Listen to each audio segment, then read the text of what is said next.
Good morning, class, and thank you for watching my video on the research project for this term, of which I have focused my efforts on the topic of biblical justification both for and against the Revolutionary War. It was basically my contention going in that most of the books and articles you see written on this topic tend to focus on one or the other, either for the Revolutionary War or against it, or for pacifism in general. What I wanted to do was try to set these arguments side by side in a very even-handed manner, trying to go back to original sources and also to scholars who have specialized in this arena since that time. There is a wealth of resources on this topic. I'm going to put a few in the bibliography here at the end, after the abstract for this video, rather.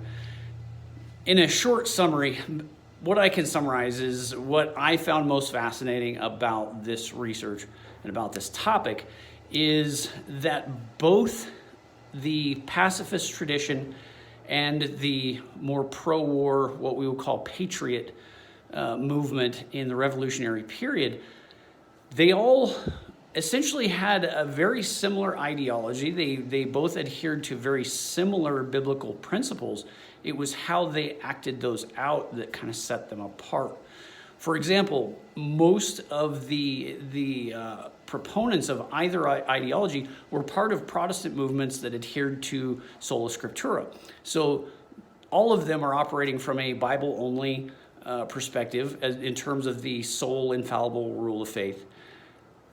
But furthermore, they were also both operating from the principle that a government was only biblically justified if it aligned with biblical principles. So if we contrast that with the English view, the British view that the monarchy was itself holy, that the monarchy was endowed with certain authority that the commoner was not.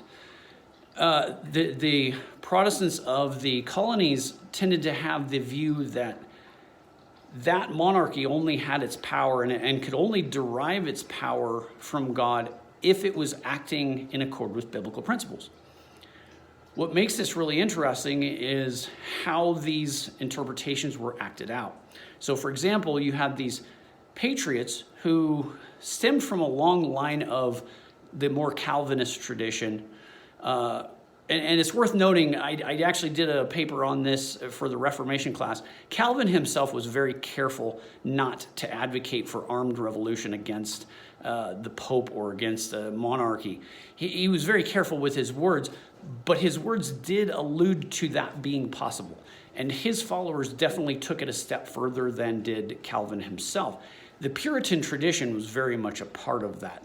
And as a result, you have a great many people in the Puritan tradition who advocated for an armed revolt, as it were, advocating, or rather against a monarchy that was behaving in the way that they deemed out of accord with biblical principles.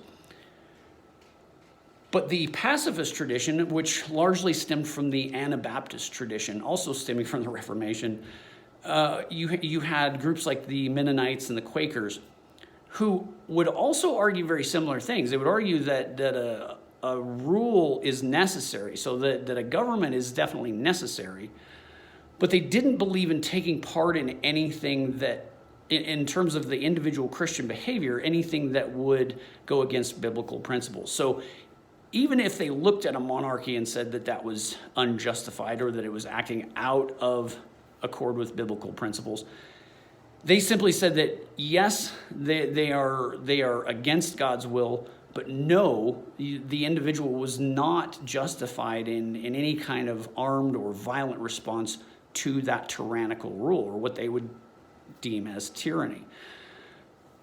So again, we have the same ideological framework. We have this idea of interpreting Scripture and using Scripture as our sole infallible rule of faith, and also seeing governments that are acting either in accord or out of accord with those principles.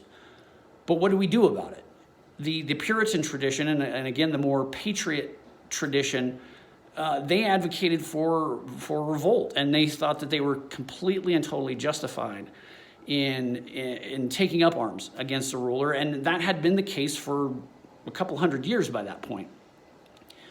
But these Anabaptists, the Quakers, the Mennonites, they said that government may very well be tyrannical and it's evil.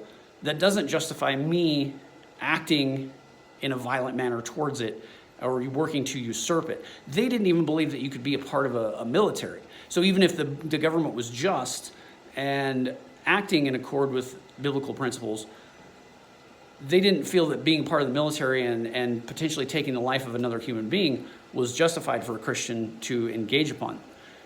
So we see some definite discrepancies in what could be seen as contradictions on both views, and in contradistinction to the British view, the overwhelming British view, that it was actually noble and doing God's bidding if they were to quell a rebellion, so put down a rebellion, because rebelliousness was out of accord with biblical principles. So all of these have merit, and all of these have justifiable foundations. And what I try to do is kind of lay these out side by side and examine them on their own merits, and rather not argue for or against one another, but take the best versions of these arguments and place them in their historical context, kind of where they came from and what we can learn from them, perhaps. Again, I'll have some resources there. You can probably already see if you're watching this video. There's a lot of really good books on this subject, and I think a lot has been misconstrued simply because a lot of the writing on this subject becomes very polemical and tends to take one side or the other, and we look at things in a very anachronistic fashion. Again, if we're looking at things honestly and as historians should in their historical context, I think we can see a lot of value in all of the views that were presented, and maybe some criticisms of each views as well that we can look at and say that can potentially lead to danger down the road. So that's a basic summary of my research paper, what I've learned, and I'm still working on it and still fine-tuning some of the arguments and some of the research. But if you have any interest in digging further than what I've shown, please don't hesitate to message me, and I will be happy to introduce you to more resources on this topic. Thanks for watching.